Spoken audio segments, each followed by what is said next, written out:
Bismillahirrahmanirrahim. Assalamualaikum warahmatullahi wabarakatuh.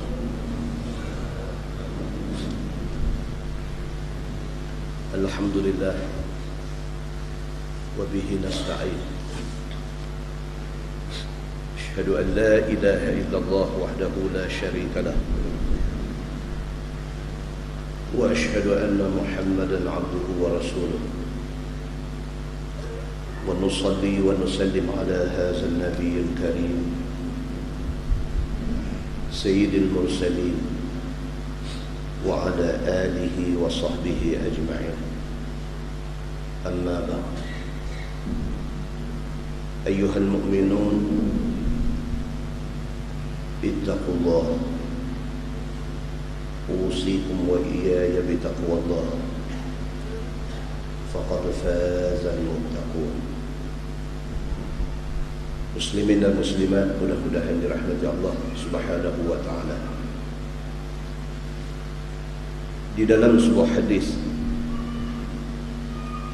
an Yazid bin Sabit radhiyallahu anhu, wa kana akbar min Zaid radhiyallahu anhu, qala خرجنا مع النبي صلى الله عليه وسلم فلما ورد البقيع فإذا هو بقبر جديد فسأل عنه قالوا فلانة قال يزيد فعرفها وقال النبي صلى الله عليه وسلم ألا آذنتموني بها قالوا كنت قائلا صائما فكرهنا أن نؤذيك قال النبي صلى الله عليه وسلم فلا تفعلوا لا أعرفن ما مات منكم ميت ما كنت بين أظهركم إلا آذنتموني به فإن صلاتي عليه له رحمة. ثم أتى القبر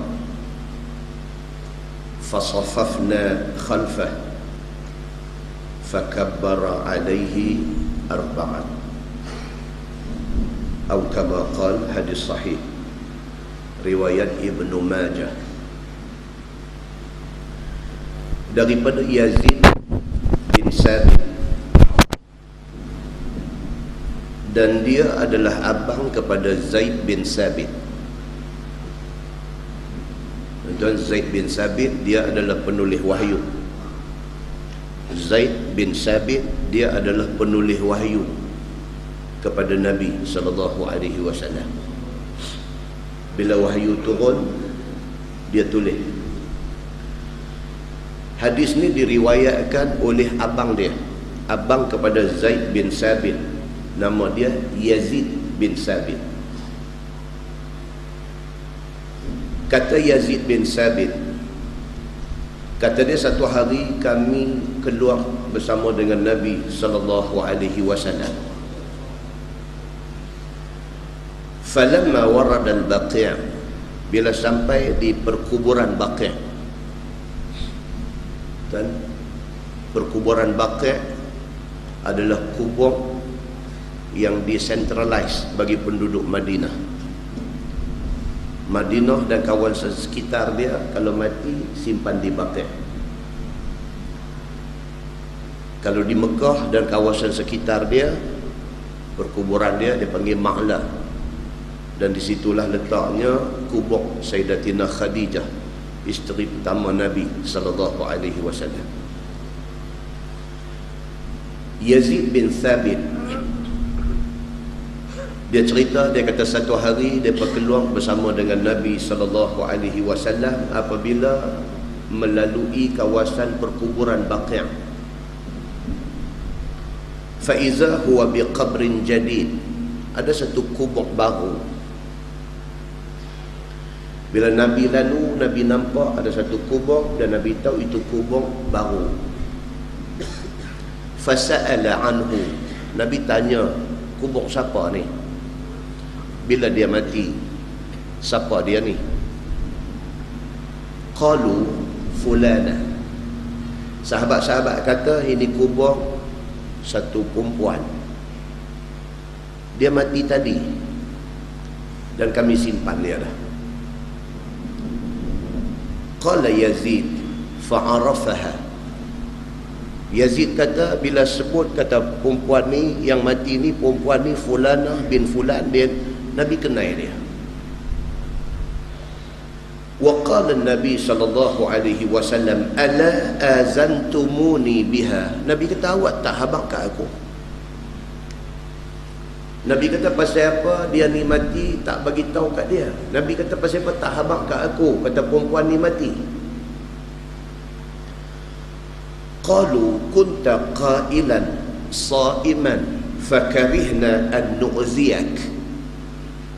Sahabat-sahabat kata, ya Rasulullah, tadi masa dia ni mati, masa kami nak menguruskan pengkebumian dia tadi, kunta qailan, Tuan tengah tidur masa tu. Masa mati perempuan ni, masa sahabat-sahabat nak menguruskan mayat dia, masa nak disembahyangkan, masa nak dikebumikan, dia pergi jenguk tengok di rumah Nabi, Nabi tidur. Sa'iman, bahkan sahabat-sahabat tahu Nabi puasa pada hari itu. Fakarihna an nu'ziyak. Sahabat kata kami tak maulah mengganggu Tuan. Bukan saja tak mau abang dekat Nabi, tapi sebab Nabi tidur, tahkah Nabi letih, tahkah apa, dan Nabi pula puasa pada hari itu, jadi sahabat-sahabat ingat tak payahlah abang dekat Nabi. Lagi pun perempuan ni bukanlah siapa-siapa. Maka padan dengan sahabat-sahabat uruskan mayat dia, lepas simpan dia semua elok-elok dan sebagainya. Tengok-tengok petang Nabi SAW bila lalu di kawasan perkuburan Baqi' ni, Nabi nampak ada satu kubur baru. Nabi tanya, ni kubur siapa? Siapa dia ni? Dia mati bila? Mereka pun bagi tahu dekat Nabi. Bila bagi tahu, Nabi kata fala taf'alu. Nabi kata lain kali jangan buat macam tu. La a'rifanna ma mata minkum mayyit ma kuntu baina azhurikum illa azantumuni bih. Nabi kata lain kali jangan buat lagu ni. Aku tak tahu sungguh kata dia ni mati. Pokok pangkalnya Nabi kata siapa juga yang hidup pada masa aku siapa juga yang mati pada masa aku masih hidup, Nabi kata kalau sekiranya dia mati dan aku masih hidup ada, Nabi kata kena bagi tahu dekat aku.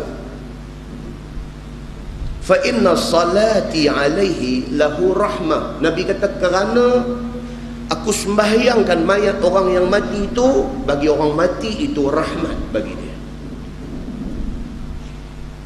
Nabi kata lain kali jangan buat macam ni. Kalau ada orang mati, kalau ada sahabat-sahabat kita mati, Nabi kata bagi tahu kat aku. Pasal apa? Pasal kematian ini berlaku ketika aku masih ada. Nabi kata pasal apa? Pasal kalau aku sembahyangkan mayat orang yang mati ini, itu rahmat bagi dia. Ni perempuan ni mati, hampa tak abang kat aku, maka aku tak sembahyangkan mayat dia. Dia terlepas daripada rahmat Allah kerana aku sembahyangkan untuk dia. Summa atal qabr. Kemudian Nabi SAW berdiri di kubur tu. Fasaffafna khalfah. Sahabat-sahabat kata kami pun buat saf di belakang Nabi. Fakabbara alaihi arba'an. Maka Nabi sembahyang mayat dia 4 kali takbir. Muslimin dan muslimat yang dirahmati Allah sekalian, hadis itu hadis sahih riwayat Ibnu Majah. Daripada hadis ni kita dapat ambil dua kesimpulan. Yang pertama, solat jenazah, ataupun lebih jelas lagi, doa di dalam solat jenazah itu adalah rahmat untuk orang mati. Orang mati tuan-tuan, dia tak boleh apa dah, dia cuma harap doa kita aja. Tuan-tuan baca Fatihah bagi ke dia pun belum tentu sampai. Bahkan Imam Syafi'i berpendapat kata tak sampai. Kita mazhab Syafi'i, imam mazhab kita Imam Syafi'i berpendapat, dia kata tak sampai. Dan dia bagi hujah-hujah dia. Pendapat yang kata kita baca, kalau sekiranya bacaan kita itu ikhlas, mudah-mudahan Allah sampaikan pahala, itu pendapat yang tidak disokong oleh nas. Yang pastinya apa dia? Doa. Itu Nabi buat. Nabi pergi ziarah sahabat yang mati. Nabi sampai di rumah Abu Salamah. Bila orang habaq dekat Nabi, ya Rasulullah, sahabat kita Abu Salamah sudah mati. Nabi pergi. Bila Nabi sampai, Nabi doa. Nabi kata, Allahumma ghafir lahu warfa' darajatahu minal mahdiyin waghfir lana walahu ya rabbal alamin. Itu direkodkan dalam hadis. Bila Nabi pergi, Nabi doa di tepi mayat tu, Allahumma ghafir lahu, ya Allah ampunkan Abu Salamah ni. Dalam hadis dia kata, Allahumma ghafir li Abi Salamah, ya Allah ampunkan Abu Salamah ni. Warfa' darajatahu minal mahdiyin, angkat darjat dia, duduk sama dengan orang yang mendapat hidayah. Waghfir lana walahu, ampunkan kami, ampunkan dia yang mati ni, ya rabbal alamin, wahai Tuhan semesta alam. Itu direkodkan dalam hadis. Maka apabila ada orang mati, yang paling utama ialah doa keampunan untuk dia, dan itu dibuat oleh Nabi SAW. Apatah lagi kalau sekiranya doa itu dibuat oleh Nabi dalam sembahyang jenazah, lebih lagi. Maka Nabi marah sangat bila orang bagi tahu dekat dia, kata perempuan ni mati, tapi tadi bila pergi di rumah nampak Nabi tidur, mereka tak mau nak kacau Nabi, mereka urus mayat tu tanpa pengetahuan Nabi. Nabi kata, la taf'alu, lain kali jangan buat dah macam tu. Nabi kata, lain kali kalau ada sahabat-sahabat kita mati sedangkan aku duk ada di kalangan hampa semua, bagi tahu aku. Nabi kata, pasal apa? Pasal doa aku di dalam sembahyang mayat itu rahmat bagi orang mati. Maka kesimpulan yang pertama apa dia? Salat jenazah, ataupun lebih jelas lagi, doa di dalam salat jenazah itu rahmat di sisi Allah Subhanahu wa ta'ala. Kesimpulan yang kedua apa dia? Yang kata Nabi SAW ni, seluruh diri dia itu ada keberkatan. Yang kata kita boleh tabarruk, ambil berkat daripada Nabi itu, melibatkan seluruh diri Nabi. Bukan sahaja hadis Nabi, bukan sahaja kata-kata Nabi, ajaran Nabi, bahkan seluruh diri Nabi, ujung rambut sampai ujung kaki Nabi itu penuh keberkatan di sisi Allah Subhanahu wa ta'ala. Dalam sebuah hadis riwayat daripada Abdullah Maula Asma binti Abi Bakr, satu orang sahabat yang bernama Abdullah, dia adalah bekas hamba kepada Asma binti Abi Bakr. Asma ni kakak kepada Aisyah radhiyallahu anha. Abdullah bekas hamba kepada Asma, anak Sayyidina Abu Bakar As-Siddiq. Satu hari dia pergi di rumah Asma. Asma buat keluar mai satu jubah. Kata Asma, hadhihi jubbatu Rasulillah sallallahu alaihi wasallam, fa akhrajat ilayya jubbata tayalisah kisrawaniyah laha libnatu dibaj wa farjaiha makfufaini bid-dibaj. فقالت هذه كانت عند عائشة حتى قبضت، فلما قبضت قبضتها، وكان النبي صلى الله عليه وسلم يلبسها، فنحن نغسلها للمرضى يستشفى بها، أو كما قال. Hadis sahih riwayat Imam Muslim. Kata Abdullah bekas hamba kepada Asma binti Abi Bakr. Satu hari dia pergi di rumah Asma. Asma buat keluar jubah selai. Buat keluar satu jubah, sehelai jubah, dan Asma kata hazihi jubbatu Rasulillah sallallahu alaihi wasallam. Asma kata ni jubah ni hantar jubah siapa Abdullah? Ini jubah Nabi sallallahu alaihi wasallam. Dan jubah ni dia kata fa akhrajat ilayya jubbatat tayalisatin kisrawaniyah. Jubah orang besar-besar. Jubah yang seakan-akan jubah Kisra. Kisra pemerintah besar dia. Jubah ni jubah orang hadiah ke Nabi sallallahu alaihi wasallam. Nabi pernah pakai, tapi Nabi dia tak suka pakai benda elok sangat. Ni Nabi. Dia pernah pakai sekali dua, lepas dia tak pakai dah. Jubah tu kata Asma binti Abi Bakr. Dia kata hazihi kanat inda Aisyah hatta qubidat. Lepas daripada Nabi wafat, Aisyah simpan jubah Nabi ni. Ini jubah paling elok Nabi pernah pakai masa hidup Nabi. Bila Nabi wafat, isteri Nabi Aisyah, adik Asma, dia simpan jubah Nabi ni. Falamma qubidat qabadtuha. Asma kata apabila Aisyah meninggal dunia, aku ambil jubah ni simpankan. Ni tuan-tuan, ni nak cerita kata berkat Nabi sallallahu alaihi wasallam. Kita dah pernah cerita dah, qadam Nabi nama Anas bin Malik. Bila tiap-tiap kali Nabi potong rambut, dia akan simpan rambut Nabi. Anas bin Malik, dia simpan rambut Nabi ni. Lepas wafat Nabi sallallahu alaihi wasallam, orang duk mai jumpa dia, duk minta, dia duk bagi selai sampai lah tinggal selai. Anas bin Malik sampai tinggal selai. Dia tak bagi ke siapa dah. Dia kata ni saja tinggal kenangan aku dengan Nabi. Dia pesan dekat anak murid dia, nama Sabit Al-Bunani. Dia pesan dekat Al-Bunani, dia kata kalau aku mati esok, rambut Nabi ni buh bawah lidah aku, simpan aku sekali dengan rambut Nabi ni. Hadis-hadis yang macam ni semua ni menunjuk kata berkat Nabi sallallahu alaihi wasallam itu di seluruh tubuh badan Nabi. Dan perbuatan Anas bin Malik tidak dibangkang oleh mana sahabat pun. Ni pula malam ni kita jumpa pula satu hadis jubah Nabi sallallahu alaihi wasallam. Hadis ni hadis sahih, riwayat Imam Muslim. Tuan-tuan boleh rujuk di dalam Sahih Muslim, hadis yang ke-3855 hadis ni. Asma kata apabila mati adik aku Aisyah, aku ambil jubah ni, faqabadtuha, aku simpan jubah ni, wa kana Nabi sallallahu alaihi wasallam yalbasuha. Asma kata jubah ni Nabi pernah pakai masa Nabi hidup dulu. Fa nahnu naghsiluha lil marda. Asma kata jubah ni kami buat apa? Kami basuh dia bagi elok-elok. Bila ada orang sakit, kami bagi pakai jubah Nabi ni. Yustashfa biha, lega orang sakit. Hadis itu hadis sahih, riwayat Imam Muslim.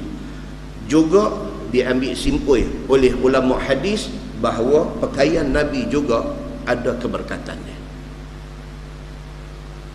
Bahkan kalau kita tengok pula dalam Sahih Bukhari ada, dalam Sahih Muslim ada cerita tentang satu bapa munafik, nama dia Abdullah bin Ubay bin Salul.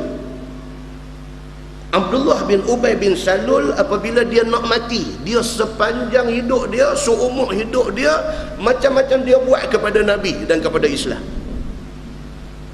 Apa benda yang Abdullah bin Ubay bin Salul tak buat ke Nabi? Dia fitnah Nabi di dalam fitnatul ifki. Dia tuduh isteri Nabi Aisyah sudah buat benda keji, benda kotor dengan satu sahabat bernama Safwan. Nabi merana akibat daripada fitnah tu. Nabi merana sampai balik rumah tak boleh nak bersembang dengan Aisyah ni, mengenangkan orang duk bercakap cerita isteri dia buat tak elok ni. Tawak hati Nabi dekat Aisyah ni sampai Nabi hantar Aisyah balik di rumah Sayyidina Abu Bakar As-Siddiq. Dia kata dekat Abu Bakar, jaga anak hang elok-elok. Punca dia apa? Punca dia fitnah Abdullah bin Ubay bin Salul. Cakap ke orang semua, bagi kotak nama Nabi sallallahu alaihi wasallam. Bila dia nak mati, dia adalah hadis riwayat daripada Ibni Umar radhiyallahu anhuma. Kata dia, lamma tuwfiya Abdullah ibn Ubay ibn Salul, jaa ibnuhu Abdullah ibn Abdillah ila Rasulillah sallallahu alaihi wasallam fasa'alahu an yu'tiyahu qamisah an yukaffina fihi abahu fa'a'tahu, atau kama qala, hadis sahih riwayat Imam Muslim. Kata Abdullah bin Umar bin Al-Khattab, dia kata apabila nak mati Abdullah bin Ubay bin Salul ni, dia pesan ke anak dia yang juga nama Abdullah. Anak Abdullah bin Ubay bin Salul ni nama Abdullah bin Ubay bin Salul. Dia pesan ke anak dia, dia kata kalau pak mati, dia kata tolong Sat pergi di rumah Nabi Muhammad, minta baju, minta kamis, jubah yang Nabi pakai tu, minta buat kapan bapak dia kata. Abdullah bin Ubay bin Salul, bapa munafik yang selama hidup dia kerja lain tak ada melainkan nak perosak Nabi sallallahu alaihi wasallam. Tiba-tiba dekat nak mati, dia percaya kata jubah Nabi itu ada keberkatan. Dia pesan kepada anak dia. Maka dalam hadis ni kata apa? Jaa ibnuhu Abdullah ibnu Abdillah ila Rasulillah sallallahu alaihi wasallam. Bila mati Abdullah bin Ubay bin Salul ni, anak dia menyacak lari pergi rumah Nabi sallallahu alaihi wasallam. Fasa'alahu, anak dia pergi minta kepada Nabi sallallahu alaihi wasallam an yu'tiyahu qamisah, minta kamis, jubah Nabi pakai ni, minta ay yukaffina fihi abahu, supaya boleh buat kapan pak dia hak mati. Fa'a'tahu, Nabi buka ambil bagi. Daripada hadis ni, ulama hadis ambil satu kesimpulan bahawa apa? Nabi mengiyakan bahawa pakaian dia ada keberkatan. Maka apa yang dibuat oleh Asma binti Abi Bakr, ambil jubah Nabi ni, simpan, basuh, ada orang sakit bagi pakai, dia kata apa? Yustashfa, lega ni kau hak pakai jubah Nabi ni dengan izin Allah Subhanahu wa taala, yustashfa biha, lega dengan pakai jubah tu. Itu keberkatan daripada Nabi sallallahu alaihi wasallam. Itu kesimpulan yang kedua. Dan kesimpulan yang ketiga ialah sembahyang sunat, sembahyang jenazah ghaib dibuat oleh Nabi sallallahu alaihi wasallam. Ghaib ni maksudnya apa? Maksud mayat tak ada depan dah. Sama ada tak ada depan tu kerana dah ke bumi, masuk dalam tanah dah, ataupun duduk tempat jauh yang kita tak boleh pergi.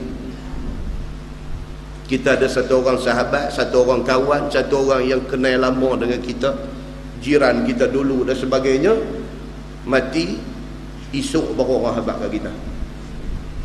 Kata, ustaz, ingat dah ustaz dulu sahabat kita, jiran ustaz meninggal dah. Tanya dia, Allahu Akbar. Bila? Dia kata kemarin. Dah simpan dah, tak ada masalah. Ambil ayat semayang, menghadap kiblat, Allahu Akbar, 4 kali takbir, sembahyang sunat jenazah, sembahyang jenazah ghaib kepada mayat yang sudah pun dikebumikan. Dan dibuat oleh Nabi SAW, bukan dalam kes ni saja, bahkan dalam kes pemerintah besar meninggal dunia, Nabi SAW buat sembahyang ghaib untuk dia. Cuma masalahnya, bolehkah sembahyang jenazah itu dibuat di atas kubur? Itu satu persoalan lain.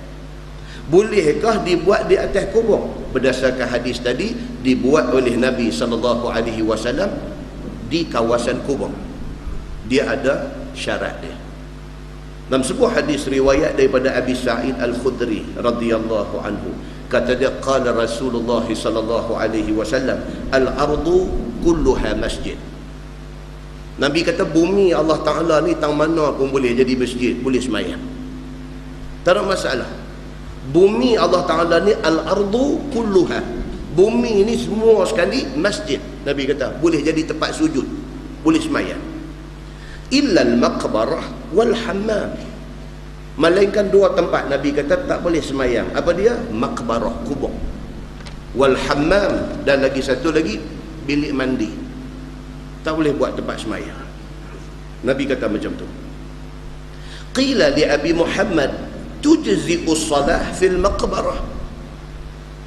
Rawi hadis ni bila dia cerita, kata Nabi bagi tahu bumi Allah Ta'ala ni semua boleh buat tempat semayang, melainkan kubur dan hammam, melainkan kubur dan bilik mandi.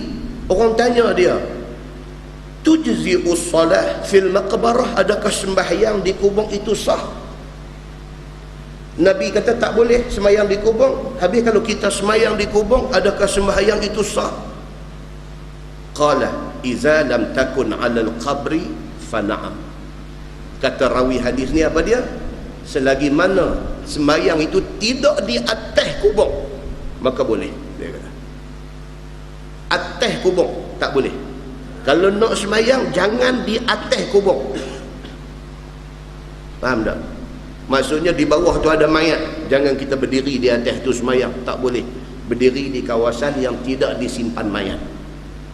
Ini masalah kita, bukan masalah orang. Ini masalah kita. Pasal apa? Kubur kita tak ada sistem. Kubur kita ni di Malaysia ni kebanyakannya tidak ada sistem. Tanam rojak lagu tu aja. Tuan-tuan masuk kawasan makbarah ni, pijak tang mana pun ada mayat di bawah. Ini masalah kita. Tuan-tuan pergi di Mekah, di Madinah, kubur dia buat macam petak bendang. Dia ada laluan jalan kaki dan sebagainya. Dia tak pidul, duk ranjau pijak di atas kawasan yang ada mayat di bawah dia. Pasal apa? Pasal duk pijak di atas kawasan yang macam tu, itu dilarang oleh agama. Pasal apa? Mayat duk dah bawa, kita piduk pijak duk latam, yutop dia panggil dalam bahasa hadis dah. Piduk pijak duk latam tu, mayat tu tak berapa lama dah duk dah pecah perut dia ke apa ke, kita menyakiti mayat itu. Itu kena jaga. Jadi kita tengok kawasan-kawasan hak baru lah ni, kubur-kubur hak baru lah ni, mereka dah buat dah sistem-sistem tu. Mereka buat laluan, mereka buat tempat berjalan, mereka tak mau dah pergi buat berselerak macam hak dulu-dulu ni. Pasal apa? Pasal itu menyalahi adab yang ditunjukkan oleh Nabi SAW. Dalam sebuah hadis riwayat daripada Abi Wa'il radhiyallahu anhu, dia kata anna Aliyan qala li Abil Hayyaj al-Asadi ab'asuka ala ma ba'athani bihi Nabi sallallahu alaihi wasallam an la tada' qabran musyrifan illa sawaitah wa la timthalan illa tamastah. Wa qala Jabir al-amal fi hadha 'inda ba'd ahli al-'ilmi yakrahuna an yurfa' al-qabru fawqa al-ard. Daripada Abi Wa'il, dia kata Ali bin Abi Talib kata dekat Abi Al-Hayyaj, aku utuskan hang pi ke satu tempat macam mana Nabi pernah utus aku pi ke satu tempat dulu. Masa Nabi utus aku pi ke satu tempat ni, Nabi pesan dekat aku an la tada'a qabran musyrifan illa sawaita. Bila pi di satu tempat, kalau nampak kubur hak duk tambun macam batas ubi tu, Nabi kata sawaita, perkata dia. Nabi kata wala timsalan illa tamastah. Kalau hang jumpa patung-patung dan sebagainya yang menjadi sembahan orang-orang, pecahkan. Nabi pesan dekat Ali bin Abi Talib. Ali pesan kepada Abi Al-Hayyaj macam Nabi pesan dekat dia.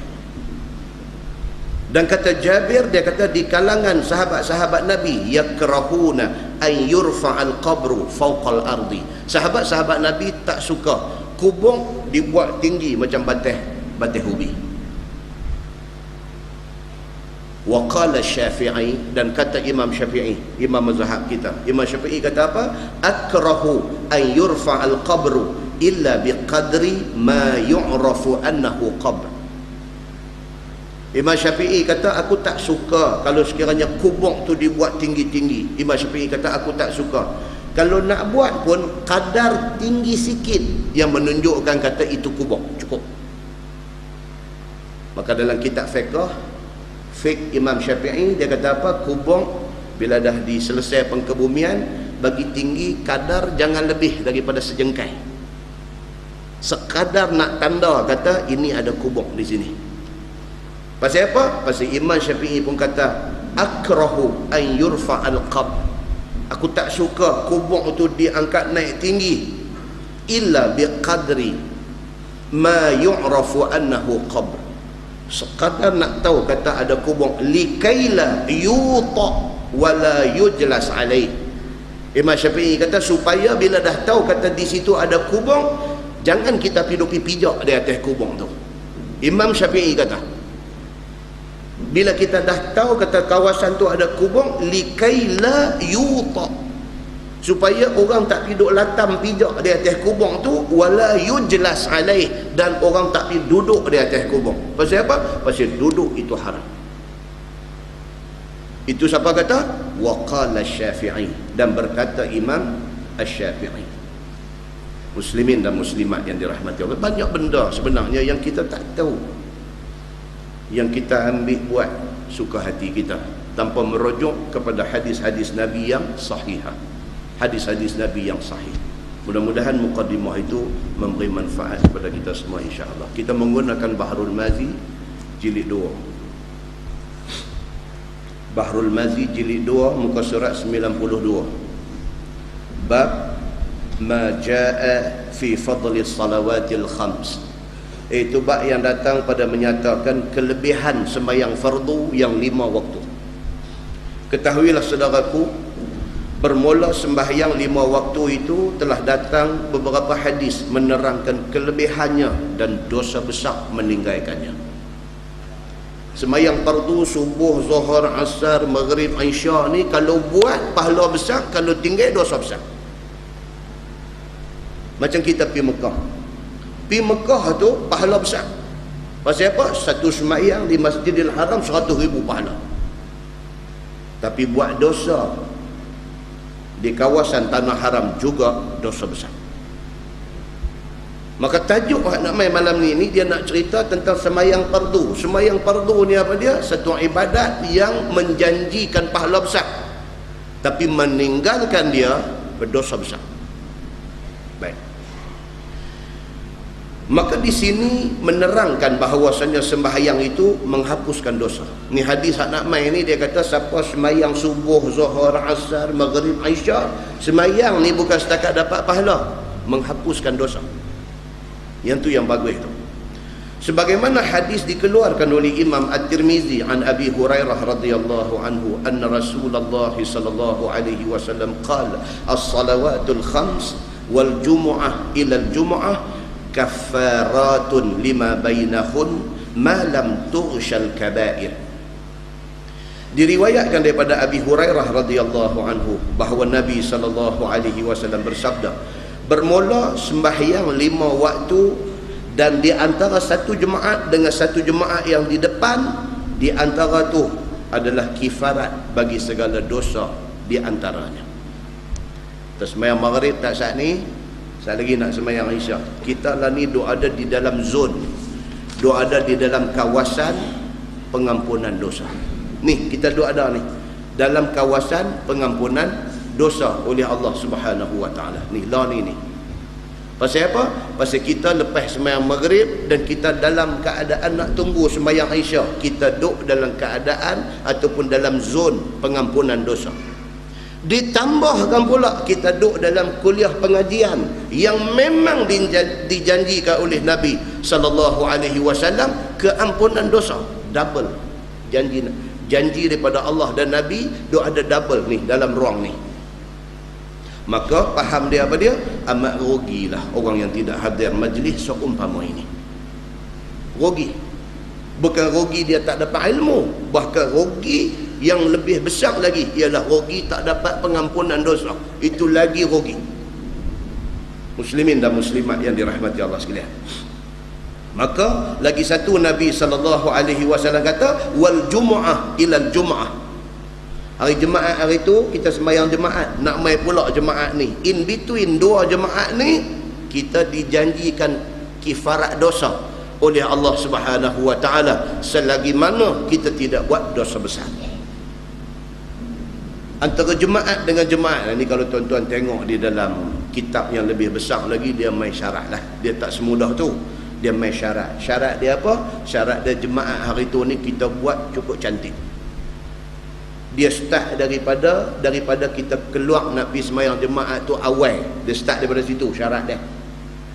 Daripada awal lagi kita nak keluar pergi sembahyang jemaat tu, kita mandi sunat, lepas tu sebelum tu kita potong kuku, lepas tu kita mandi sunat, lepas tu kita pakai baju putih, lepas tu kita pakai wangi-wangian, kita keluar daripada rumah nak mai ke masjid sembahyang jemaat dalam keadaan berwudu.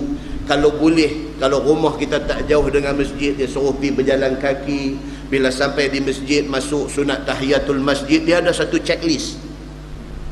Sembahyang sunat tahiyatul masjid, lepas itu tunggu masa nak masuk, waktu Jumaat nak masuk ni tunggu, diisi dengan zikir, dengan i'tikaf di dalam masjid.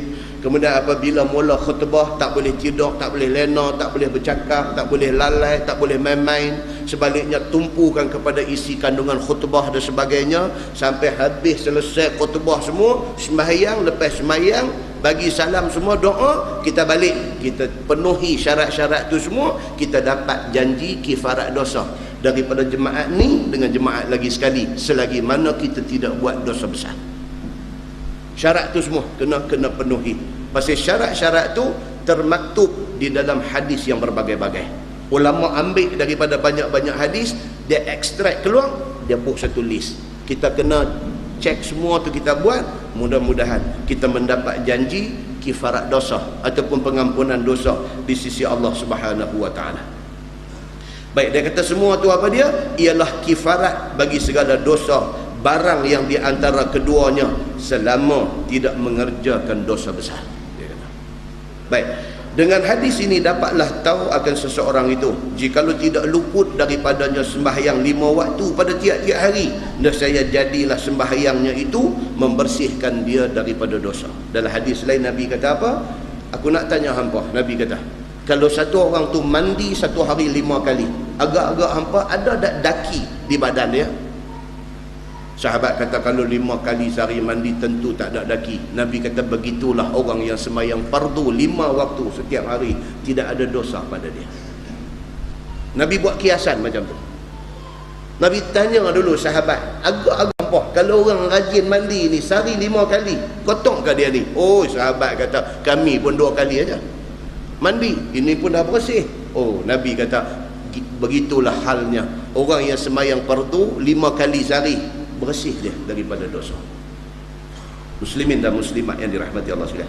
Begitulah juga satu orang yang sembahyang jemaat, apabila sembahyang dia akan satu jemaat, nescaya 7 hari kemudian daripada jemaat itu bersih diri daripada segala dosa. Pasal apa? Allah janji kifarat dosa dia selama tidak didatangkan dosa besar. Dia kata seperti mana meninggalkan sembahyang 5 waktu itu dosa besar. Tak angkat sembahyang subuh, dosa besar.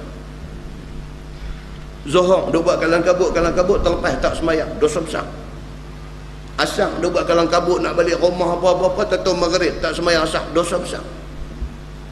Sampai di rumah tidur dulu, jaga-jaga pukul 9 terlepas maghrib, dosa besar. Geng hak sembahyang maghrib dulu, lepas sembahyang maghrib makan nasi, lepas makan nasi kenyang tengok TV mengantuk lena, jaga-jaga subuh tak sembahyang isyak, dosa besar. Ada setengah orang nak jaga 5 sembahyang ni, dia kepung-kepung kot ni polis kot ni, dia kepung-kepung kot ni polis kot ni. Punya duk jaga subuh tak mari lepas, isyak dia terlepas. Dia jaga maghrib isyak cantik, subuh tak bangkit. Nak dapat 5 waktu cantik ni anugerah Allah Subhanahu wa taala. Siapa dapat, terima kasih dekat Allah Subhanahu wa taala. Begitu. Dan dia kata dosa besar juga ialah tinggal jemaat. Dan dosa besar juga ialah derhaka 2 ibu bapa. Dan dosa besar juga ialah berzina, makan riba, mengumpat, mengacum dan sebagainya. Mengacum, an-namimah dia panggil. Mengacum, nak pergi melaga-lagakan orang, an-namimah, dosa besar.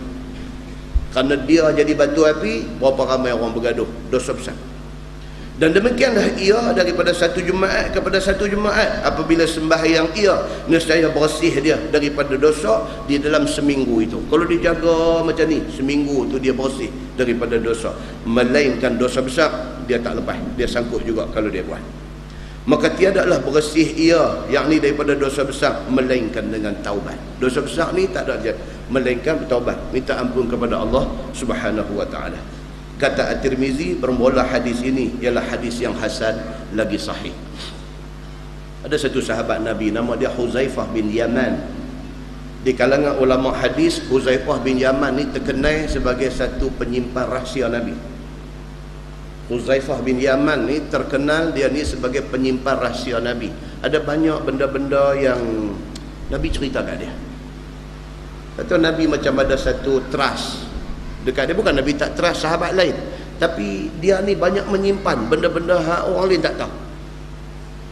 Huzaifah bin Yaman pernah mai jumpa Nabi SAW. Dia mengaku di depan Nabi. Dia kata, "Ya Rasulullah, saya dengan keluarga saya, kami masalah kami satu." Apa dia? Lidah kami pedas. Dia kata, lidah kami pedas. Saya sendiri dan adik-beradik saya, kami ni jadi lidah pedas. Kalau bercakap ni menyakitkan hati orang. Ada orang macam tu. Dia tak tahu macam mana dia, lidah dia ni orang sakit hati. Lidah pedas. Orang lain cakap, orang dengar tak apa, tapi kalau dia bercakap lu rasa ni menyucuk sampai ke dalam ni, dia lidah dia pedas. Huzaifah bin Yaman dia rasa dia ada benda tu, dan dia rasa adik-beradik dia macam tu. Dia pergi jumpa Nabi SAW. Huzaifah kata, "Ya Rasulullah, saya dengan keluarga saya ni, kami ni satu masalah, lidah kami ni pedas, lidah tajam. Kalau bercakap orang sakit. Macam mana dengan kami ni?" Nabi tanya balik dekat dia. Nabi kata, "Huzaifah, dalam satu hari berapa kali kamu istighfar kepada Allah?" Nabi tanya. "Sedangkan aku," Nabi kata, "aku beristighfar minta ampun kepada Allah satu hari 100 kali." Nabi kata. Hadis tu habis dekat tu aja. Faham dia apa dia? Tak ada manusia yang nak terlepas daripada dosa. Mana ada bumi tak kena timpa hujan. Gurun Sahara yang kering kontang tu pun hujan sekali-sekala. Dalam setahun ada sekali-sekala dia hujan. Tak ada bumi yang tidak pernah kena yang hujan. Tidak ada manusia yang tak buat salah. Manusia yang baik itu ialah manusia yang apabila dia buat salah, dia tahu dia ada Tuhan yang bersedia nak mengampunkan dia. Maka hari-hari dia istighfar minta ampun kepada Allah. Dia manusia paling baik. Muslimin dan muslimat yang dirahmati Allah sekalian. Tajuk baru dia kata bab fi fadlil jamaah. Itu bab pada menyatakan kelebihan semayang berjemaah. Tadi cerita kelebihan semayang. Ini pula upgrade sikit. Daripada kita satu orang yang semayang tenggelam timbul, semayang subuh, zuhur tak semayang, semayang maghrib, isya tak semayang, kita jadi satu orang yang semayang 5 waktu jaga elok. Tambah sikit lagi. Apa dia? Kalau boleh semayang tu berjamaah. Nampak Islam ni macam mana Nabi SAW dia tarbiyah sahabat-sahabat dia macam mana. Dia push naik sikit-sikit. Dia push naik sikit-sikit. Dia tak terus bagi sekaligus. Tak boleh. Siapa pun tak boleh tahan. Nabi tarbiyah sikit-sikit. Semayang dulu. Fardu ni jaga bagi elok dulu. Push sikit lagi. Dah duk jaga semayang 5 waktu elok dah. Kalau boleh buat jemaah. Tak boleh 5 waktu. Maghrib dulu. Jadi lebay maghrib dulu. Maghrib ada masjid. Waktu lain tak ada. Cantik. Boleh tahan tambah sikit lagi. Maghrib isya. Boleh tahan tambah sikit. Maghrib, subuh, maghrib isya. Boleh tak? Sampai kepada satu tahap 5 waktu semayang, 5 waktu jemaah. Tak boleh nak pergi masjid berjemaah. Di rumah pun berjemaah. Dia akan buat macam tu. Bukan kata bila kita tak pergi masjid maka kita terlepas jemaah, tak. Kita tak boleh nak pergi masjid atas alasan yang berbagai-bagai. Di rumah ajak bini dengan anak semayang berjemaah. Jemaah itu diiktiraf oleh Islam. Sekali kita baca. Baik. Dia kata di sini dah lepas daripada tanggungan yang difardukan. Bermula sembahyang 5 waktu seorang diri di rumah dan lainnya berhasil jua pahalanya, dan lepas daripada tanggungan yang difardukan Allah. Kalau kita tak main jemaah di masjid, tapi kita 5 waktu memang tak pernah miss, cuma sembahyang di rumah, dia kata apa? Orang yang macam ni, dia kata berhasil pahala dia. Okey, dia okey. Lepas dia daripada tanggungjawab kewajipan semayang, lepas. Walaupun dia 5 waktu duduk semayang di rumah, dari segi kewajipan semayang, lepas dia tak disoal oleh Allah di akhirat esok. Dah okey dah, dia kata. Tetapi semayang berjemaah itu lebih besar pahalanya apabila dikerjakan barang mana tempat. Dia buat di barang mana tempat. Semayang ni kalau cantiknya 5 waktu di masjid berjemaah, itu paling cantik. Kalau tak boleh, sembahyang 5 waktu berjemaah di rumah pun cantik dah. Kalau tak boleh juga, sembahyang waktu 5 waktu sembahyang di rumah seorang-seorang pun okey dah. Hak tak okey ni tak sembahyang je, yang tu ya. Ni dia nak abang step-step ni. Dan berhasil pahala tu kalau didirikan dan dikerjakan di barang mana tempat, tak mesti masjid saja. Tetapi di dalam masjid itu berganda-ganda besar pahala berjemaah daripada sembahyang di rumah. Dia pergi macam tu. Tapi masjid tetap yang terbaik, dia kata. Dan sembahyang di masjid Mekah dan Madinah dengan berjemaah itu lebih besar pahala daripada mana-mana masjid dalam dunia. Itu lagi satu. Kalau kita nak susun, dia punya hierarki dia punya susunan dia. Kalau kita nak susun, paling best sekali kita boleh sembahyang berjemaah di Masjidil Haram. Nombor 1. Yang kedua, kalau boleh kita sembahyang berjemaah di Masjid Nabawi. Best yang kedua. Yang ketiga, kalau kita boleh sembahyang berjemaah di Masjidil Aqsa. Yang ketiga. Kalau tak boleh, kita boleh sembahyang berjemaah di Masjid Padang Temusu pun okey lah. Okey dah, ataupun di mana-mana masjid. Bawah sikit lagi, kalau boleh sembahyang berjemaah di rumah pun okey dah. Bawah sekali apa dia? Kalau boleh sembahyang 5 waktu tak tinggal. Yang tu bawah sekali. Bawah pada tu karut. Maknanya apa? 5 waktu ada tinggal. Tak mau yang tu. Nampak susunan dia tu. The best is apa? Sembahyang jemaah Masjidil Haram. Itu the best. Dia turun main sampai jemaah di rumah pun kira bagus juga. Last sekali apa dia? Sembahyang 5 waktu tak berjemaah pun kira okey. Bawah pada tu tak mau dengar. Muslimin dan muslimat yang dirahmati Allah sekalian. Maka dapatlah ia, maka seorang yang sembahyang dengan seorang diri, yakni dengan tiada berjemaah, dapat ia 1 darjah. Okey, 1 darjah daripada tak sembahyang. Okey, pasal apa? Pasal dia sembahyang. Tetapi sembahyang dengan berjemaah itu dapat dia 25 ataupun 27 darjah. Dia ada 2 riwayat hadis. Satu sebut 25 pahala, satu sebut 27 pahala. Tak penting 25 27, yang pentingnya banyak pahala yang dijanjikan oleh Allah Subhanahu wa taala. Dan hadisnya dikeluarkan oleh Imam At-Tirmizi. Ibn Umar radhiyallahu anhuma qala Rasulullah sallallahu alaihi wasallam, salatul jamaah tafdulu ala salati ar-rajul wahdah bi 27 darajah. Itu hadisnya. Riwayat daripada Ibni Umar, kata dia sabda Nabi sallallahu alaihi wasallam, bermula sembahyang berjemaah itu lebih ia pada pahala atas sembahyang seorang diri dengan 27 pahala. Sembahyang seorang dengan sembahyang jemaah beza dia macam tu, 1 dengan 27. Kata At-Tirmizi, bermula hadis Ibnu Umar ini hadis yang hasan lagi sahih, dan dikeluarkan oleh Imam Bukhari di dalam sahihnya pada bab fadlu salatil jamaah dengan beberapa riwayat. Dalam Sahih Bukhari ada banyak riwayat tentang hadis yang sama ni, dan dikeluarkan oleh Imam Muslim dengan beberapa riwayat di dalam kitab sahihnya.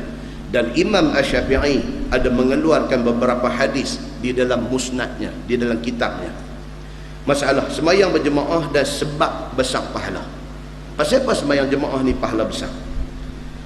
Dia kata dengan hadis itu ketahuilah kita berapa besar pahala jemaah itu, sehingga 25 ataupun 27 darjat lebih dalam satu riwayat, dan dalam satu riwayat yang lain. Maka bagi orang yang suka kepada ibadah yang besar pahala dan insaf, bagi orang yang insaf akan dirinya, maka janganlah dia mundur dan malas daripada mencapai untung besar dengan sedikit jalan, iaitu usaha berjemaah. Dia kata, kalau kita betul-betul orang yang nak cari pahala, jangan lepas peluang 27 pahala ni. Jangan lepas. Dia kata, paling tak ada pun habaq kat bini kita, nak sembahyang sekali kita sembahyang sekali. Paling dhaif kita ni, kita nak pergi masjid, kita nak pergi surau ni, kita ni jenis susah sikit, kita buat lagu tu. Abang dekat bini kita, dekat anak-anak kita, semayang sekali lagi, kita jemaah sekali. Paling koman, itu kena buat. Pasal apa? 27 pahala. Jangan pandang kecil, tuan-tuan, macam budak-budak, anak-anak kita di sekolah. dapat markah 39/100. Markah lulus 40. Berapa yang tak cukup tu berapa? Satu aja. Kerana satu tu tak lulus. Bila dia kena macam tu, dia tahu satu tu mahal nilai dia. Pergi cari cikgu ni, pergi cari cikgu, pergi bilik guru, duk usung kertas jawapan tu. Pergi cari cikgu, dia kata cikgu ni saya satu lagi cikgu tak boleh tambah ke? Matematik pula, cikgu tu pun tengok, tak ada tempat dah nak tambah satu pun, tak ada tempat. Tapi cikgu bagilah satu lagi, saya tak lulus ni cikgu. Iyalah saya nak bagi, tapi nak bagi tang mana, tak ada tempat nak bagi, takkan nak bagi buta lagu tu. Kalau saya bagi kat kamu buta lagu tu satu kelas, saya kena tambah satu semua. Kalau tidak, mana boleh bagi kat hang seorang. Cikgu tak boleh tolong saya kat cikgu. Bukan saya tak mau tolong, saya tak ada tempat nak bagi markah kat. Tak lagi dia kena. Pada masa tu budak tu tahu kata satu tu mahal. Tuan-tuan boleh kias tak benda ni dengan mahsyar esok ni? Kias di mahsyar esok ni, kerana satu pahala korang aja, dia nak kena satu hukuman lain. Masa tu satu tu bagi dia besar. Kau teringat, kalau hari tu ni aku sembahyang jemaah, bukan satu, lebih 26 daripada ni. Masa tu dia tahu ni makna hadis ni sampai masuk dalam hati dia. Dia tahu kata pahala yang disediakan di sisi Allah Subhanahu wa taala tu tak boleh jual beli. Tak boleh jual beli. Tuhan bagi ada sebab dia. Sebab ni aku bagi ni, sebab ni aku bagi ni. Tak ada sebab tu aku tak boleh nak bagi. Bila Tuhan tak boleh nak bagi rahmat dia pada ketika itu, menyesal pun tidak ada guna. Muslimin dan muslimat yang dirahmati Allah sekalian. Maka dia kata nak mencapai pahala yang besar itu dengan sikit usaha aja. Apa dia? Nak abang dekat anak, dekat bini. Sehari nak semayang, kita jemaah sekali. Sikit aja. Hak tu pun tak boleh buat, dia kata. Susahlah kita. Walaupun di rumah ataupun di surau. Tetapi yang lebih afdalnya ialah di masjid. Dia kata, masjid ni dia lain tuan-tuan. Tuan-tuan kalau semayang di rumah, tuan-tuan buat tak qabliyah ba'diyah? Tentu tak buat lah. Pasal apa? Pasal kita tak ada kekuatan di rumah. Rumah kita tak ada kekuatan. Kita boleh buat sembahyang zuhur 4 rakaat tu pun dah bagus lah. Kita nak buat qabliyah zuhur 2 rakaat tu tak ada kekuatan. Pegang sejadah ni macam 1 tan punya berat sejadah, tak boleh nak buat 2 rakaat tu. Tapi kalau tuan-tuan main jemaah di masjid, boleh tak dia buat? Automatik dia boleh buat. Pasal apa? Masjid rumah Allah. Allah dia bagi kekuatan dekat kita. Bila kita ada dalam ni, dia bagi kekuatan dekat kita. Maka itulah kelebihan yang tidak ada di rumah kita. Muslimin dan muslimat yang dirahmati Allah sekalian, adalah sebab besar pahala ialah kerana seseorang itu apabila telah mengambil ayat semayang dengan sesempurna wuduk serta kasatnya nak pergi ke masjid semayang jemaah, ditulis Allah Ta'ala pahala tiap-tiap langkah ke masjid itu. Itu dia. Ini pun hadis. Kita daripada rumah tadi kita nak main ni kuliah maghrib malam ni, kita dah ambil semayang dah rumah. Kita ambil ayat semayang di rumah tu, kita nak keluar main tu, setiap step langkah kita tu malaikat tulis. Dia tak kira lamsam, dia kira step. Dia dengan minyak mahal lah ni tak tahu lah. Dia nak kira lagu mana tu tak, formula yang macam mana dia nak pakai tu. Langkah tak apalah, satu langkah 10 pahala, potong 1 dosa. Langkah 1 pahala, potong 1. Okey. Ni dengan cara RON 97 ni dia nak kira macam mana. Mesti ada ganjaran di sisi Allah Subhanahu wa taala. Mesti ada. Macam mana? Allah yang lebih mengetahui. Tuan-tuan mai malam ni ada sponsor baih mai kata tak? Tuan-tuan mai ada dapat kain batik, kain pelikat seorang selai? Tak ada. Di kita mai ni pasal apa? Allah gerak kita nak mai. Itu aja cerita dah. Allah gerak kita. Bukan daripada tadi, daripada kemarin, daripada minggu lepas, daripada bulan lepas dah. Duk pasang niat dah nak mai. Bila mai pada hari yang berkenaan ni, daripada awal tadi ni, usaha balik pejabat bagi awal. Pasal apa? Pasal ada kuliah malam ni, balik awal. Sahabat-sahabat kita duk kerja bank ni, duk balik pukul 7, pukul 8, pukul 9, bagi tahu dekat manager, bos, saya malam ni saya ada mengaji, saya minta maaf saya balik awal, saya tak buat overtime hari ni.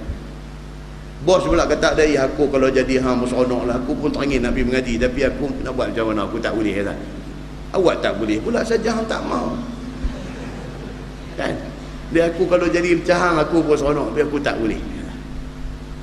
Tu macam tu punya niat tuan-tuan, Allah nak lepas kita saja. Oh, Allah tulis pahala kat kita. Tuan percaya tak kata Allah tulis? Tuan pernah dengar ada hadis? Dua riwayat ada. Satu riwayat laki-laki, satu riwayat kata perempuan. Duk berjalan di tengah padang pasir daripada kalangan Bani Israel. Haus dahaga ni Allah Ta'ala yang tahu. Tiba-tiba jumpa satu wadi, satu telaga di tengah padang pasir. Turun masuk, cedok air, minum-minum puas. Naik-naik tengok anjing seekor. Duk julung lidah, duk jilat pasir panas ni. Bila dia tengok anjing ni duk julung lidah, duk jilat pasir, mai dalam hati dia, kesian dekat anjing ni, dia kata. Tentu dia dahaga, macam mana aku dahaga tak saat ni. Dia turun balik dalam telaga tu dengan menggunakan kasut dia, dia cedok, buat naik air bagi anjing tu minum. Nabi SAW cerita kejadian ni kepada sahabat dia. Nabi kata kerana dia pergi buat macam tu, Allah ampunkan dosa dia. Anjing, dia pergi tolong tu anjing. Hadis tu sebut kata kal anjing. Dan hadis itu riwayat Bukhari dan Muslim. Kerana dia ni ada hati nak tolong seekor anjing yang najis mughallazah ni, Allah Subhanahu wa taala kata aku ampun dosa dia. Satu riwayat lain dia kata satu perempuan jalang ni hak pergi tolong ni, dia ni satu perempuan jalang.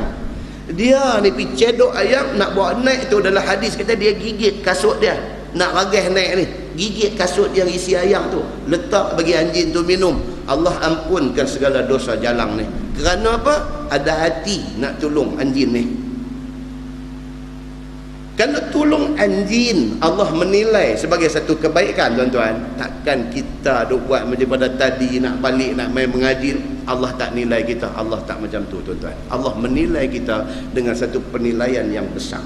Manusia nak ambil ke tak ambil peluang tu, itu saja.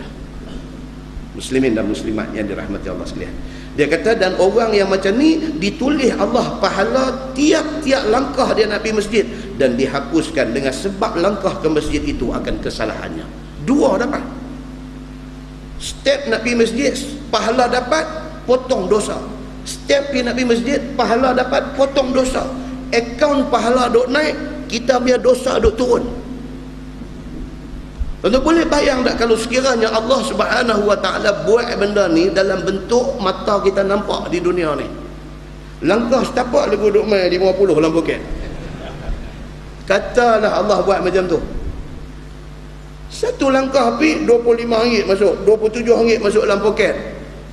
Kita punya hutang kredit kad potong RM10. Langkah pergi lagi 25 sudah jadi 50. Sudah jadi 50. Hutang kredit kad sudah potong RM20. Langkah lagi RM75. Tuan-tuan, saya ingat kita tinggal di rumah Petronas pun rugi. Pasal apa? Kalau Allah bagi dalam bentuk cash macam tu, tapi Allah dia tak buat macam tu. Pasal apa? Allah nak menilai iman kita, sejauh mana kita percaya dengan janji dalam hadis Nabi ni. Boleh tak boleh Allah nak buat dalam bentuk tu? Boleh, tapi dia tak buat. Pasal bukan, itu bukan sistem Allah. Allah punya sistem ni apa dia? Sam'iyah. Janji-janji dia hanya dengar aja. Baca Quran dengar, baca hadis dengar, tak nampak dengan mata. Di sana esok baru nampak macam mana ganjarannya. Muslimin dan muslimat yang dirahmati Allah. Dan manakala dia sembahyang akan sebagai sembahyang yang cukup sempurna, maka tiada berhenti malaikat minta ampun akan dosanya. Tu dia. Dah main masjid ni sembahyang, Allah Subhanahu wa taala hantar malaikat mai doa apa? Allahumma ghfir lahu, Allahumma arhamhu. Baru ni kita baca hadis di surau Palabateh baru ni. Ini hadis dia. Kita main masjid, kita semayang, kita bagi salam. Selagi mana kita tak bangkit daripada tempat kita semayang tu, selagi mana kita tak bangkit, Allah hantar main malaikat. Malaikat ni kerja dia sebut dua benda aja dekat Tuhan. Malaikat kata apa? Allahumma ghafir lahu, Allahumma arhamhu. Ya Allah ampunkan dia ni, ya Allah rahmatilah, kesahanilah dia ni. Selagi mana kita tak bangkit daripada tempat semayang tu, selagi tu malaikat duk sebut dekat Tuhan, Allahumma ghafir lahu, Allahumma arhamhu, Allahumma ghafir lahu, Allahumma arhamhu. Ya Allah ampun dia, kesianlah kat dia, ampun dia, kesianlah kat dia. Begitulah seterusnya. Muslimin dan muslimat yang dirahmati Allah sekalian, selama mana dia di dalam sembahyang itu, selagi mana dia lepas semayang nak tunggu semayang, dia dianggap dalam semayang. Dalam waktu itu malaikat doa keampunan untuk dia. Dan ada di sana satu kelebihan besar, iaitu menzahirkan ketandaan Islam dengan beramai-ramai. Ini kena buat, especially belah Pulau Pinang. Dia kata sembahyang berjemaah ini menjadi ketandaan Islam, ataupun apa kata lain, syiar kepada Islam. Syiar ni penting tuan-tuan. Syiar ni kena tunjuk. Tuan-tuan boleh bayang tak kalau masjid yang ada dalam kawasan kita ni, bila bunyi azan dia keluar main macam mana anak-anak tu pakai main masjid. Apa pandangan orang bukan Islam kepada orang Islam? Mereka takut. Mereka takut. Pasal apa mereka tak ada rasa takut dekat kita ni? Pasal apa? Pasal dia duk tengok orang Islam duk kedarah harak. Apa dia nak takut?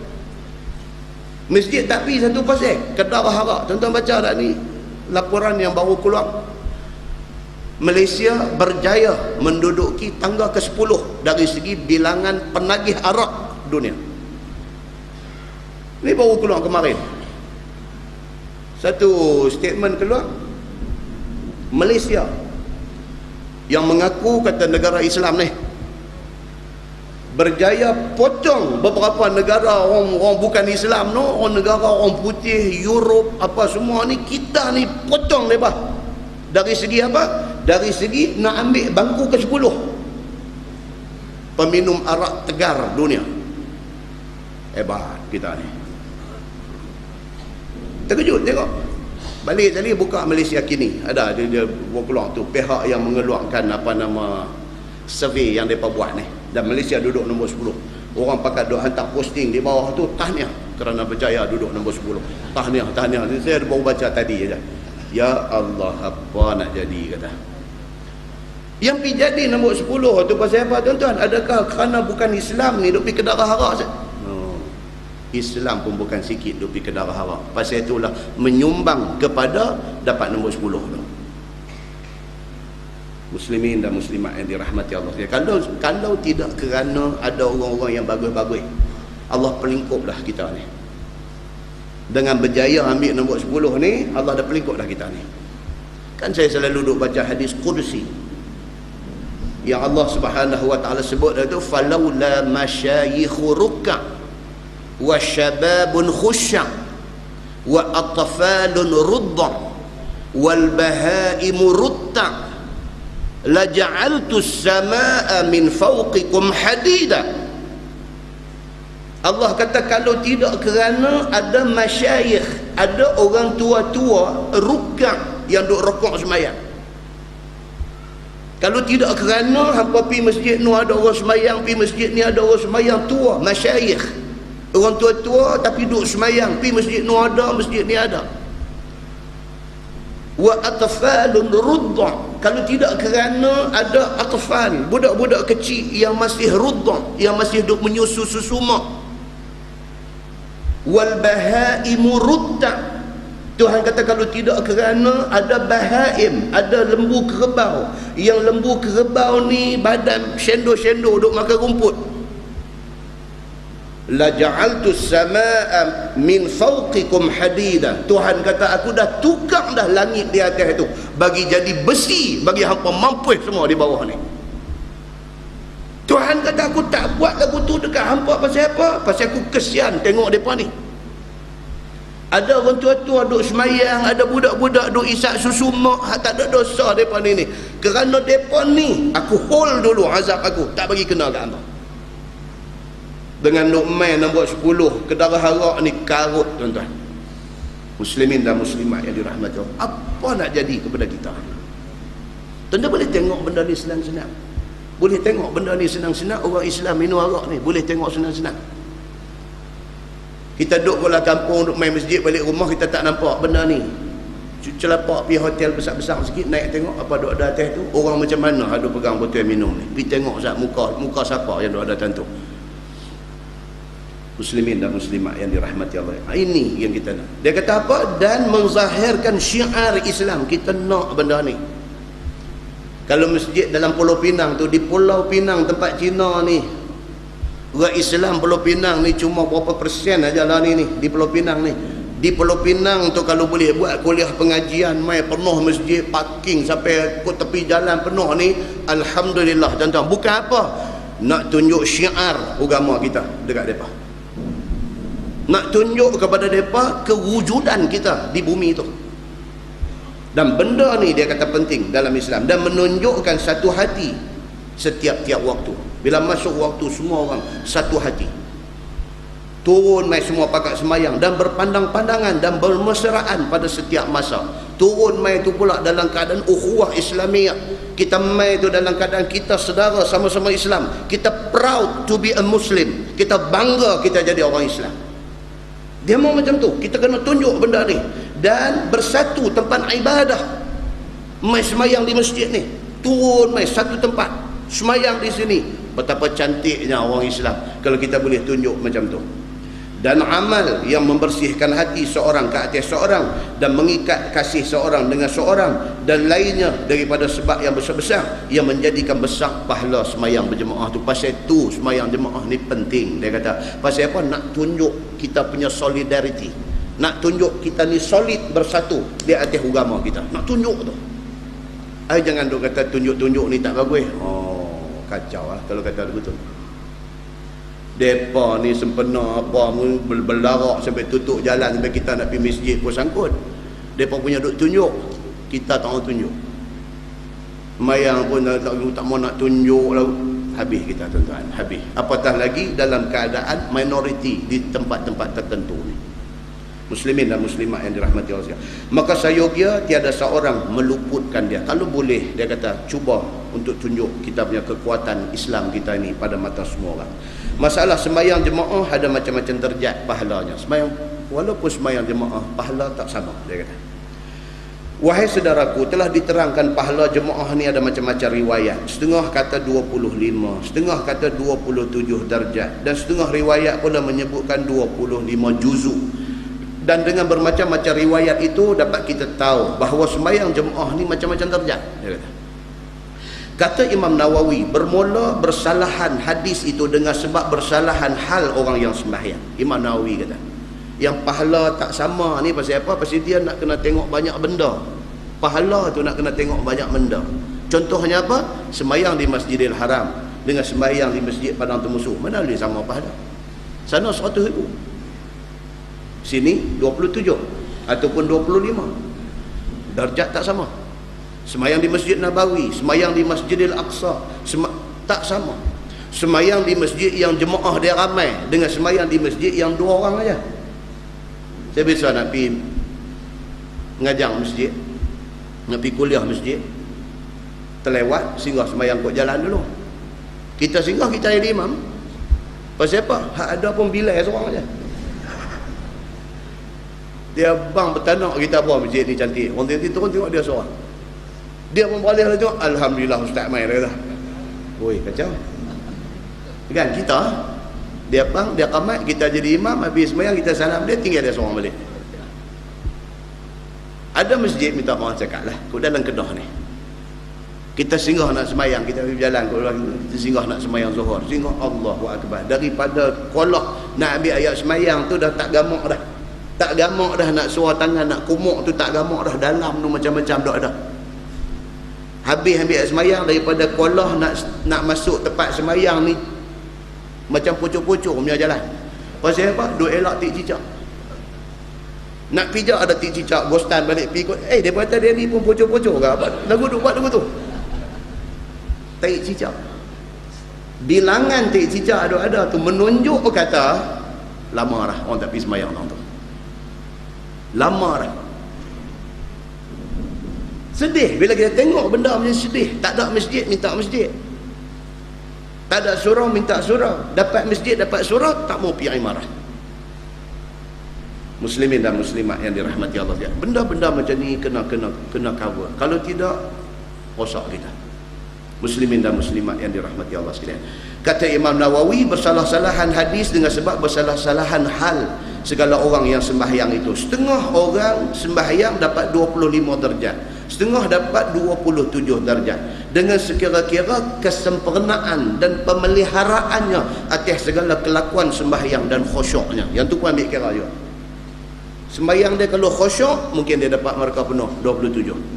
Dia yang berjemaah dan dia khusyuk, mungkin dia dapat 27 penuh.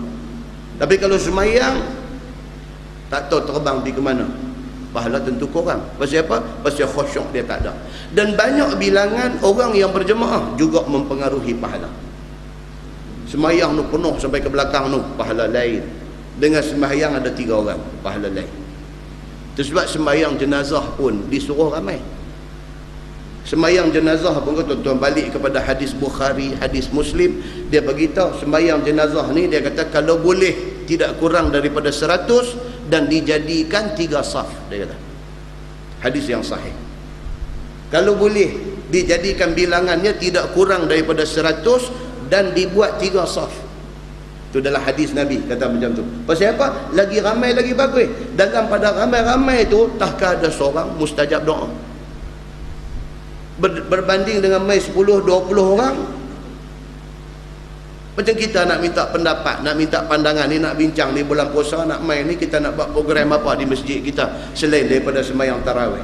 Kita nak buat program apa? Kalau yang main mesyuarat jawatankuasa masjid tu 5 orang, 5 orang punya idea berbanding dengan kalau main 15 orang, mesti tak sama.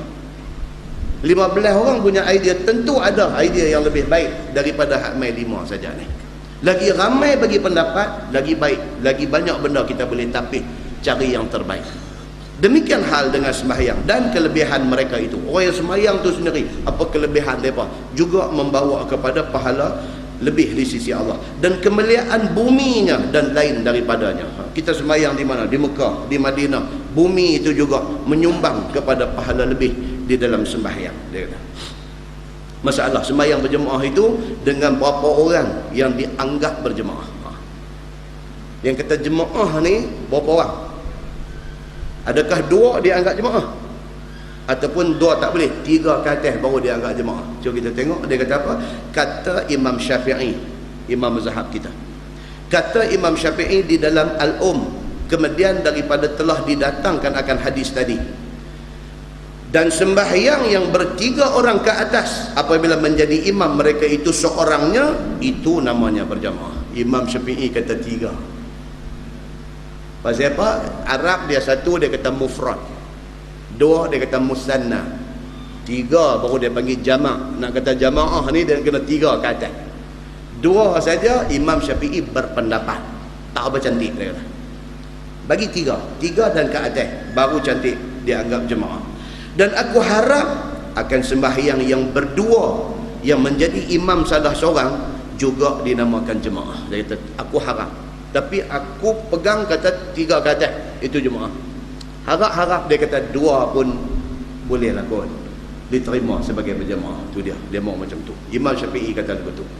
Dan aku harap akan sembahyang berdua yang menjadi imam seorang, makmum seorang itu juga jadi jemaah. Maka tiadalah aku sukakan seorang meninggalkan jemaah. Imam Syafi'i kata dalam kitab Al-Um ni, dia kata aku harap sangatlah, tolonglah sembahyanglah berjemaah, jangan sembahyang seorang. Dan jikalau sembahyang akan dia dengan anak isteri dan hamba sahaya di rumah sekalipun, Imam Syafi'i kata jemaah, jangan sembahyang seorang. Kalau dia ni jenis tak kaki main masjid, tak apa, di rumah ni berjemaah, Imam Syafi'i kata jangan tak berjemaah. Dan hanya sahaja sembahyang berjemaah itu ialah dengan bahawa menjadikan imam oleh orang-orang yang sembahyang itu dengan seorang laki-laki. Maka apabila menjadikan imam oleh seorang dengan seorang laki-laki, maka ialah sembahyang berjamaah. Dia kata bagi laki-laki seorang jadi imam, itulah jemaah. Maka tiap-tiap banyak bilangan orang yang jemaah serta imam adalah lebih suka aku kepada, lebih hampir insya-Allah daripada kelebihannya. Dia kata lagi ramai lagi aku suka, Imam Syafi'i kata. Tajuk dia kata fi man yasma'un nida fala yujib. Ini mai satu tajuk lagi satu. Dia kata apa? Iaitu bab yang datang pada menyatakan orang yang dengar azan tapi tak pergi sembahyang di masjid. Apa pula hal dengan mereka ni? Ketahuilah saudaraku, adalah setengah daripada tabiat, setengah daripada orang Islam itu apabila mendengar dia